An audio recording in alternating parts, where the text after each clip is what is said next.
I want you to imagine two people. Person A posts, "I'm worth $100,000 on social media."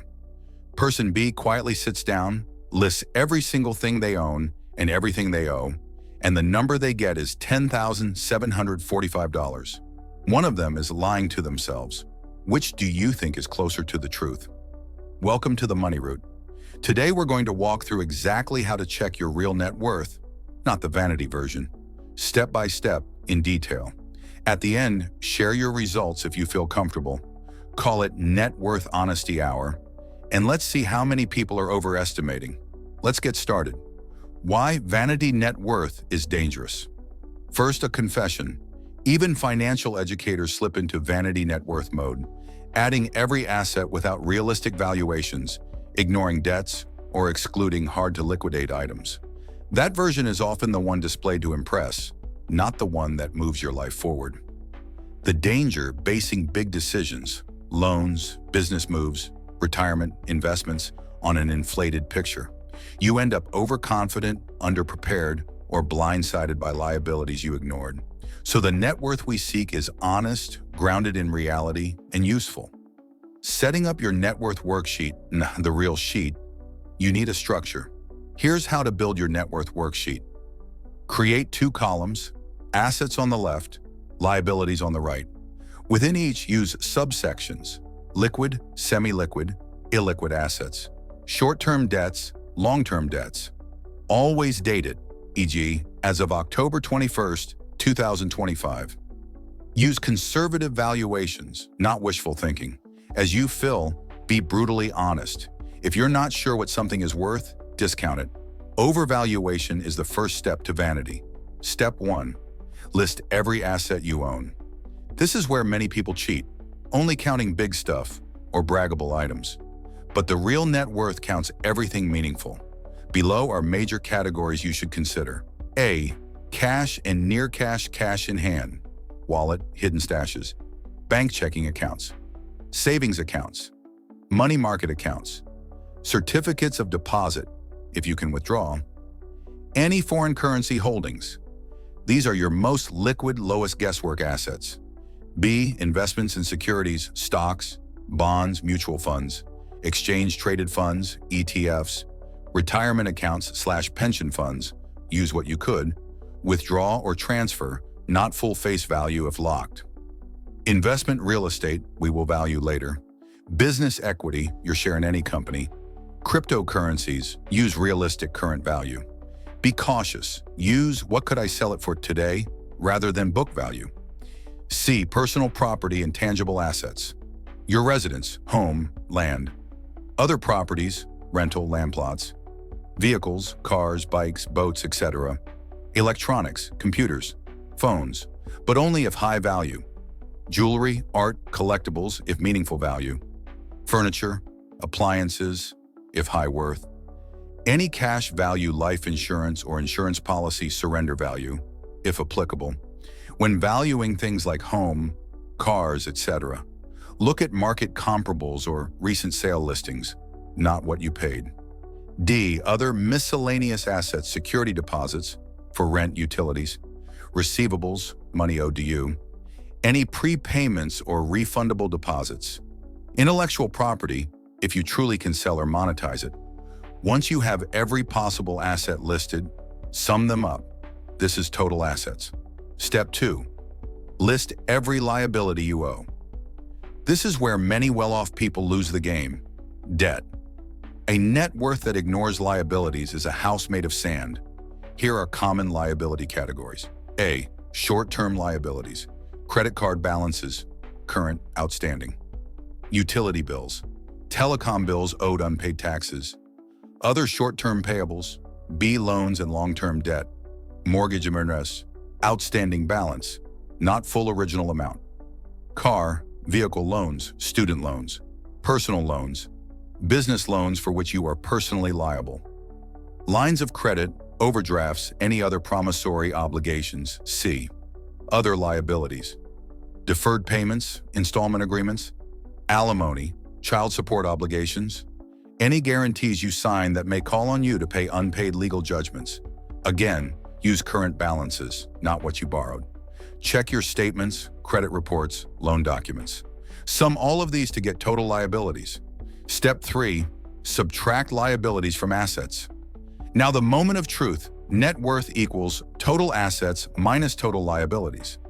If assets exceed liabilities, you have a positive net worth. If liabilities are higher, you have a negative net worth. Notice, your income is not part of net worth. Net worth is a balance sheet view, not a flow. Your salary, business earned revenue, etc., affect net worth only through assets or liabilities over time. This is the honest net worth, not inflated or wishful, but the real snapshot. Step 4. Adjust for tricky cases and refinements. In real life, assets and liabilities aren't always clean. Here are adjustments to make your result robust. A. Illiquid versus liquid net worth. You might include assets that are very hard to sell. Your residence, some collectibles.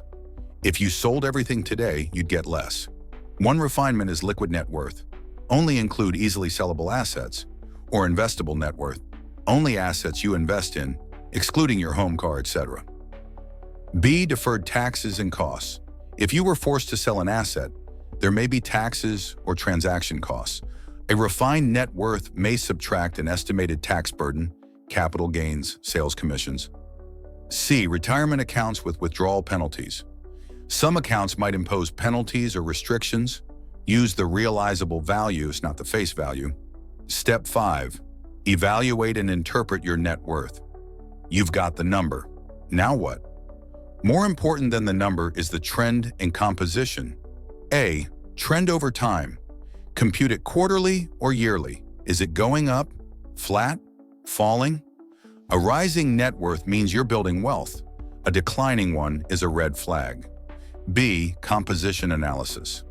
Look at which assets and which liabilities dominate. Too much in illiquid assets? It's hard to convert. Too much debt? That's dangerous. Too little investable assets? You may be asset rich but cash poor. C. Benchmarking with caution. People often compare net worth to peers or age benchmarks. Be wary. Use them as guideposts, not dictators. Some sources propose formulas like age times pre-tax income, divided by 10 as a rough benchmark.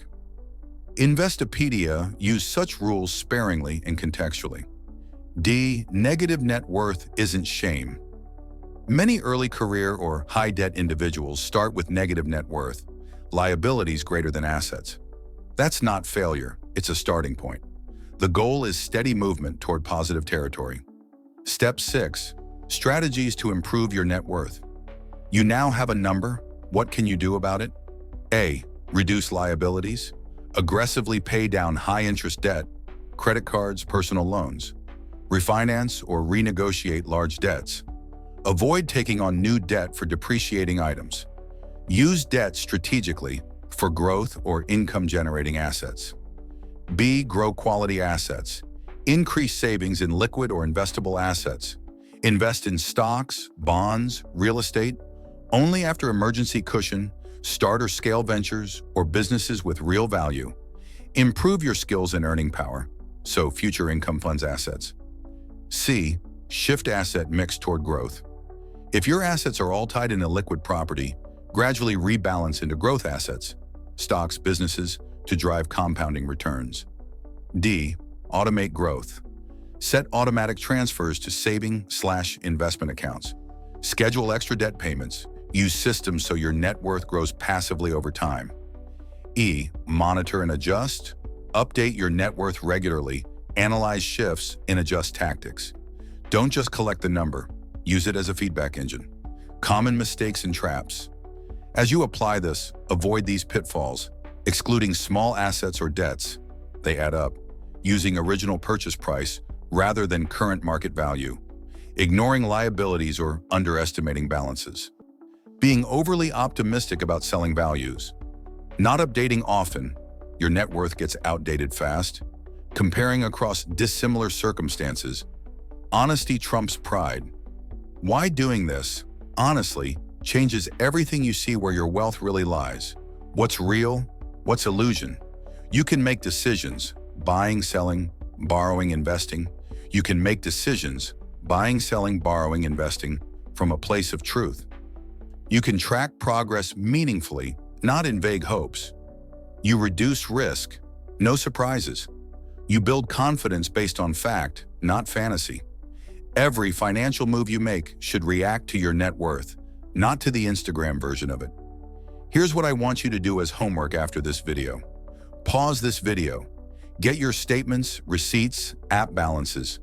Build your real net worth worksheet. Do the math. Plug in your number in the comments. You can say, I'm at plus X dollars or minus Y dollars. Let's see how many of us are overestimating versus underestimating. Share one surprising thing you discovered, an asset you forgot, or a debt you underestimated. Don't cheat. Let's normalize honesty about our financial maps. Your net worth is not a vanity metric. It's a tool, a plot point in the story of your financial life. It tells you whether you're moving forward or backward, what decisions to make, and whether you're bluffing or building real wealth. If you keep doing this with discipline, with humility, with adjustments, you'll stop being surprised by your financial life. You'll steer it.